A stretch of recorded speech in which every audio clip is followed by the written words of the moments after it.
लड़ाई झगड़ा नहीं करता, इसलिए कि जात के लिए लड़ना ये कुत्तों का काम होता है, जात के लिए लड़ना ये अल्लाह वालों का काम नहीं होता। वो सिफत गफ्फारी का मजर होता है। इस आईने में अगर आप हुजूर अशरफुल औलिया की जिंदगी को देखें, मैंने तो उनको नहीं देखा, मैंने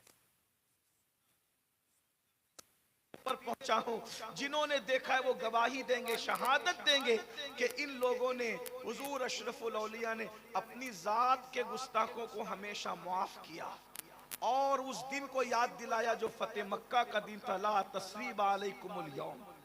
और यहाँ तो चिश्तियत है और खास तौर पर यहाँ चिश्तियत और कादरियत का भी संगम है। चिश्तियत इस एतबार से है कि मखदूम अशरफ जहांगीर सिमनानी जैसा सिलसिला चिश्तिया का वो अजीम नुमाइंदा, जिसने सिलसिला चिश्तियत को बामे उरूज तक पहुंचाया, और इसीलिए तो उनके मुर्शिद को उन पे नाज था। मुर्शिद अपने बेटे को खिदमत सौंपते हैं कि तुम्हें जंगल से लकड़ियां लाने जाना होगा, और सारे खुलफा और मुरीदीन को जिम्मेदारियां सौंपते हैं, खानका में झाड़ू लगाना होगा, बर्तनों को साफ करना होगा, लंगर तकसीम करना होगा, मेहमानों की खिदमत करना होगा। बेटे को भी काम दिया, सारे मुरीद और खुलफा को काम दिया, लेकिन जब मेरे मखदूम अशरफ सिमना ने अर्ज किया हुजूर सबको काम सौंपते हैं, मुझे भी कोई काम सौंप दीजिए, फरमाया अरे सब अलग है अशरफ तुम अलग हो, इसलिए कि जब तुम आए थे तो तुम्हारे आने से पहले खिजर अलैहिस्सलाम ने तुम्हारी इतनी तारीफ की थी कि अब मुझे कोई काम देने के लिए तुम्हें हया आती है कि मैं खिजर को क्या मुंह दिखाऊंगा। अगर मैंने तुम्हें कोई काम सौंप दिया, मैं तुम्हें कोई फिजिकली एक्टिविटी नहीं सौंपना चाहता, अगर तुम कुछ करना ही चाहते हो तो जिक्र अस्कार के जरिए से मंजिलों को तय करना है। नारे तकबीर, नारे रिसालत, फैजाने मखदूम अशरफ, फैजाने मखदूमुल आलम। इसका मुर्शिद जिसको जिम्मेदारी और खिदमत देने और खिदमत लेने के लिए हया करे वो अशरफ सिमना है, वो हमारे मखदूम है। बहरहाल तो चिश्तियत तो इस एतबार से कि मखदूम साहब चिश्ती हैं, और कादरियत इस एतबार से कि सैयदना अब्दुल रज़्ज़ाक नूरुलैन की औलाद है। तो यहाँ चिश्तियत और कादरियत एक साथ जमा होती, ये भी मराजल बहरैन है अल्हम्दुलिल्लाह ताला। तो चिश्तियत और कादरियत जो जमा करने की बात कर रहा हूं, तो ये कि यहाँ हाँ हाय हाय हाय क्या बात, अशरफी सहबा शराबे संजरी, सुभान अल्लाह। एक ही शीशे में है दोनों भरी, कादरी सहबा शराबे संजरी, एक ही शीशे में है दोनों भरी। कादरी सहबा शराबे संजरी, कादरी सहबा शराबे संजरी, एक ही शीशे में है दोनों भरी। क्या खुशनसीबी है हम लोगों की। तो कादरियत और चिश्तियत जब मिली हुई है तो दोनों में अब बात क्या है। हुजूर गौसे पाक फरमाते हैं कि मेरा घोड़ा बेलगाम है और मेरी तलवार बेनियाम है। और चिश्ती लोग कहते हैं ख्वाजा नसीरुद्दीन चिराग दहलवी रदी अल्लाह तबारक व तआला अन्हु कि हम चिश्ती लोग किसी से उलझते नहीं, हमने अपनी तलवार नंगी करके रख दी है, जो आकर के उलझेगा उसका किस्सा खुद ही तमाम हो जाएगा। लेकिन ये अल्लाह वाले अपनी जात के लिए किसी से नहीं लड़ते, ये अपनी जात के दुश्मनों को माफ करते, सिफते गफ्फारी का मजहर होते हैं, अपनी जात के लिए नहीं लड़ते। बल्कि सरकार बाबा फरीदुद्दीन गंजे शकर रदी अल्लाह ताला तो यहाँ तक फरमाते हैं कि भाई हम सूफी लोग हैं, अल्लाह वाले लोग हैं, हमारे सामने कैंची की बात ना किया करो बल्कि सुई धागे की बात किया करो, क्योंकि कैंची एक को दो कर दिया करती है और सुई धागा एक को दो को एक कर दिया करता है। ये खानका है, यहाँ पर एक को दो नहीं किया जाता बल्कि दो को एक किया जाता है। ये सरकार बाबा फरीद गंज शकर रदी अल्लाह ताला की तालीम। अल्लाह नवाजी करम फरमाई है, आपकी दुआएं सरकार न मोहब्बतें यहाँ। तो एक बात मुझे यहाँ याद आई, जात के लिए न लड़ना और अल्लाह के लिए दुश्मनी रखना, उसकी एक मिसाल पेश करता हूँ। सरकार ख्वाजा नसीर मिल्लत वद्दीन ख्वाजा नसीरुद्दीन चिराग दहलवी की बात याद आई। कुछ लोगों ने बादशाह के पास जाके चुगली की कि ये लोग तो सिमा में रात दिन रहते हैं, ये अल्लाह वाले लोग नहीं हैं, और ये ऐसे ही हैं वैसे वगैरह वगैरह कहा। बादशाह ने कहा ठीक है, हम उनको अपना नौकर बनाएंगे और उनसे अपनी खिदमत लेंगे। सरकार नसीरुद्दीन चिराग दहलवी के पास नुमाइंदा भेजा और नुमाइंदा भेजने के बाद कहा कि आपको बादशाह की कोई ना कोई नौकरी कबूल करनी पड़ेगी। नसीरुद्दीन ने फरमाया मैं आपसे कोई ताल्लुक नहीं रखता, मैं आपकी नौकरी कैसे कर सकता हूँ। कहा अगर आप नौकरी नहीं करोगे तो मुश्किल उठाओ। कहा मैं हर मुश्किल उठाऊंगा। सीरत निगार लिखते हैं ये सीने की जो हड्डी होती है, इन दोनों हड्डियों में सुराख करके ख्वाजा नसीरुद्दीन चिराग दहलवी को लटका दिया गया कि आप नौकरी करें। सरकार नसीर मिल्लत वद्दीन से मुरीदीन ने कहा हुजूर ये जुल्म पर आया है, आप नौकरी के लिए तैयार हो जाएं, ये जो कहता है आप कर लें, वरना ये आपको नुकसान पहुंचाएगा। आपने फरमाया ठीक है मैं तैयार हूं। तो बादशाह रोजाना आप मुझे मेरे कपड़े पहनाएंगे और मेरे कपड़े उतारेंगे, ये आपकी जिम्मेदारी। तो ख्वाजा नसीर रोजाना कपड़े पहनाने लगे और कपड़े उतारने लगे, लेकिन बद्दुआ नहीं की, क्योंकि अब तक जात तक मामला था, जाती दुश्मनी थी। ये बादशाह को ख्वाजा नसीर से जाती दुश्मनी थी, चिराग दहलवी से। चिराग दहलवी कौन है? ये चिराग दहलवी सरकार अलाउल हक पंडवी रहमतुल्लाहि ताला अलैह, ये इनके पीरो मुर्शिद के पीर भाई है। हजरत अखी सिराज आईने हिंद के पीर भाई हैं। इन दोनों के पीरो मुर्शिद निजाम मिल्लत वद्दीन सुल्तानुल मशाइख ख्वाजा निजामुद्दीन औलिया रदी अल्लाह ताला। जाती दुश्मनी है, हड्डी में सुराख करके लटका दिए गए, लेकिन बद्दुआ नहीं की, माफ कर रहे हैं। उसको कुर्ता पहनाते हैं, कुर्ता उतारते हैं। हासिदों ने कहा कि मामला सही चल रहा है, नसीर का इम्तिहान लो। एक दिन बादशाह को ताखीर से लाए और इतने लेट लाए कि ख्वाजा नसीरुद्दीन चिराग दहलवी की नमाज असर कज़ा होने के करीब आ गई। अल्लाह के रसूल अलैहिस्सलाम ने फरमाया मोमिन की असर उस वक्त होती है जब सूरज अपनी हालत पर होता है, और जब सूरज में तगय्युर आ जाए, वो डूबने के करीब हो जाए, फिर वो मोमिन की नहीं बल्कि मुनाफिक की नमाज होती है। यानी जब सूरज डूबने के करीब हो तो अल्लाह के रसूल अलैहिस्सलातु व तस्लीम ने फरमाया उस वक्त नमाज पढ़ना ये निफाक की अलामत है। ये निफाक इतिकादी हम नहीं कहते उसको, निफाक अमली कहते हैं उसको। लेकिन बहरहाल अल्लाह वाले उस वक्त भी नमाज पढ़ने को पसंद नहीं करते थे, बल्कि मसनून वक्त में नमाज पढ़ने को पसंद करते। अभी हुजूर मुर्शिद इजाजत ने सरकार वारिस पाक का जिक्र किया कि वारिस पाक किसी के पीछे नमाज नहीं पढ़ते, बल्कि वारिस पाक अलग नमाज पढ़ते।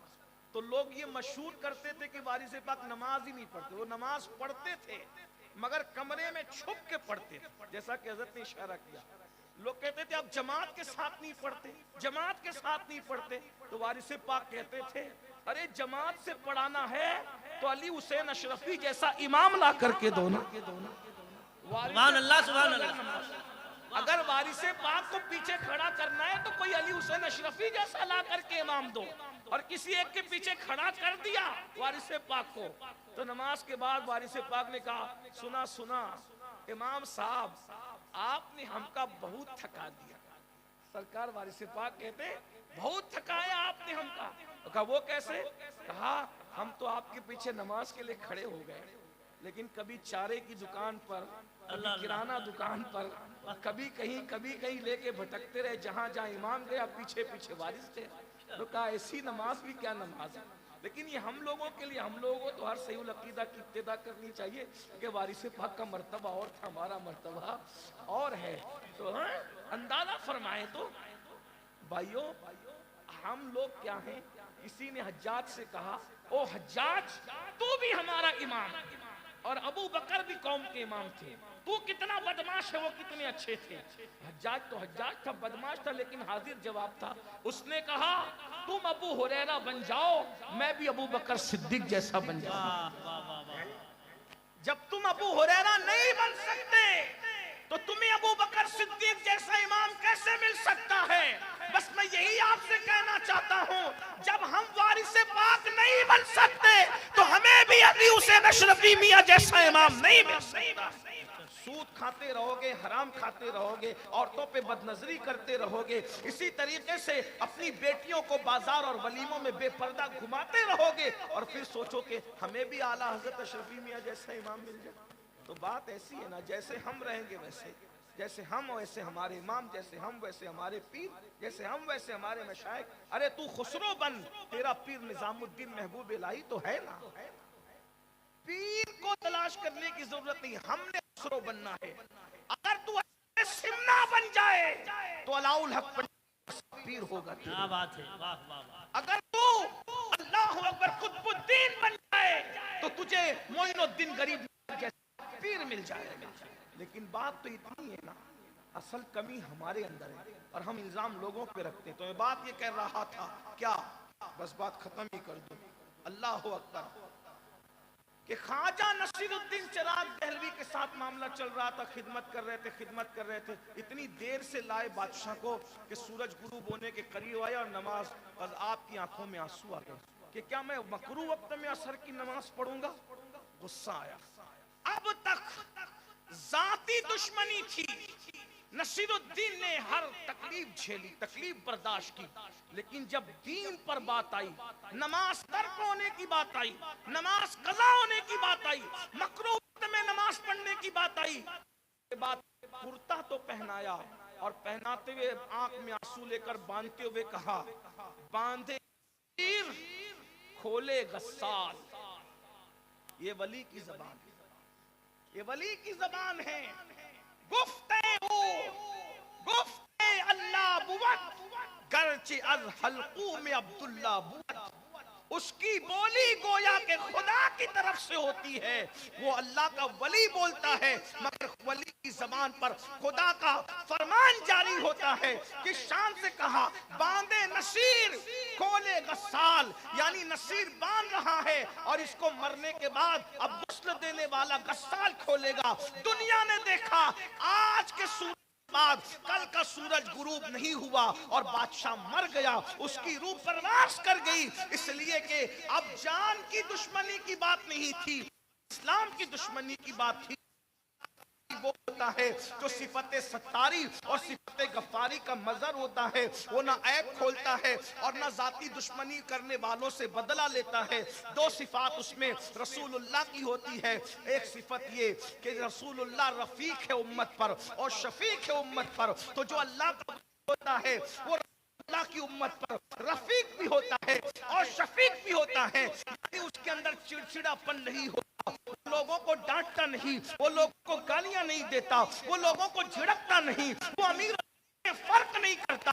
रसूलुल्लाह की महफिल में जहां सिद्दीक अकबर जैसे मालदार को पहलू में जगह मिलती थी, वहीं पर बिलाल जैसे गरीब को भी पहलू में जगह मिलती थी, उस्मान गनी जैसे को प्यार मिलता था मालदार को, तो अबू जर गिफारी जैसे गरीब को भी प्यार मिलता था। उसी तरह जैसे मुस्तफा जान रहमत उम्मत पर रफीक और शफीक थे, जब अल्लाह किसी को वली बनाता है तो उसके अंदर भी रिफ़क़त और शफ़क़त का अंदाज पैदा कर देता है, करता है, वो मोहब्बत करता है। दो सिफात उसमें सिद्दीक अकबर की होती है, वो सादिक होता है, वो मुसद्दिक होता है, यानी कि वो सच बोलता है और सच की तस्दीक करता है। और दो सिफत फारूक आजम की होती है, वो अम्र बिल मारूफ करता है, नहीं अनिल मुनकर करता है। अम्र मारूफ का मतलब ये है वो नेकी का हुक्म देता है और बुरी बातों से मना करता है। उसके सामने जब कोई बुरा काम किया जाए वो बेचैन हो जाता है, वो बुराई को रोक देता है।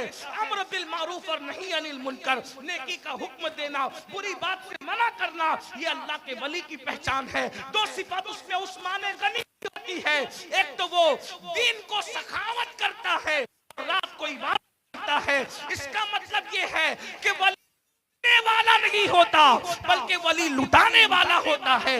हमने हर वली को लूटते नहीं बल्कि लुटाते देखा है। अरे जमीन के ऊपर रहते हैं तो भी उनके नाम पर लोग पलते हैं, और जमीन के अंदर चले जाते हैं तो भी उनके लंगर पर हजारों का गुजारा होता नजर आता है। उस्मान गनी की दो सिफात होती है कि वो दिन का सखी होता है, रात का आबिद होता है, और दो सिफात उसमें मौला अली की होती है, वो ये कि वो जाहिल नहीं होता बल्कि वो आलिम होता है, और वो बहादुर और शुजा होता है।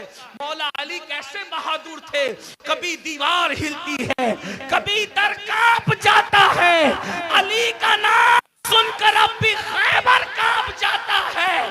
पूरी जिंदगी कभी अली के सिपर को कोई गिरा ना सका, लेकिन मरहब ने ऐसा वार किया कि मौला अली की सिपर गिरा दी। एक दिन अली की सिपर गिर गई, अली ने सजा क्या दी कि उसने खैबर के दरवाजे को तोड़कर अपना सिपर बना करके बताया, अली से सिपर छीनोगे तो तुम्हारा दरवाजा तोड़ करके सिपर बनाई जाएगी। और उसके बाद जब उखाड़ करके फेंक दिया, 70 लोग मिलकर भी उठा न सके। वाह वाह वाह वाह वाह वाह वाह। फरमाया दो सिफात उसमें मौला अली की होती है, वो बहादुर होता है और वो आलिम होता है। अब ये 12 सिफात अगर आपको किसी में देखना है तो दिल दिमाग के दरीचों को खोलकर माजी के झरोके में झांक कर देखो तो आपको अशरफुल औलिया की तस्वीर उभरती हुई नजर आएगी। अस्सलामु अलैकुम व रहमतुल्लाह।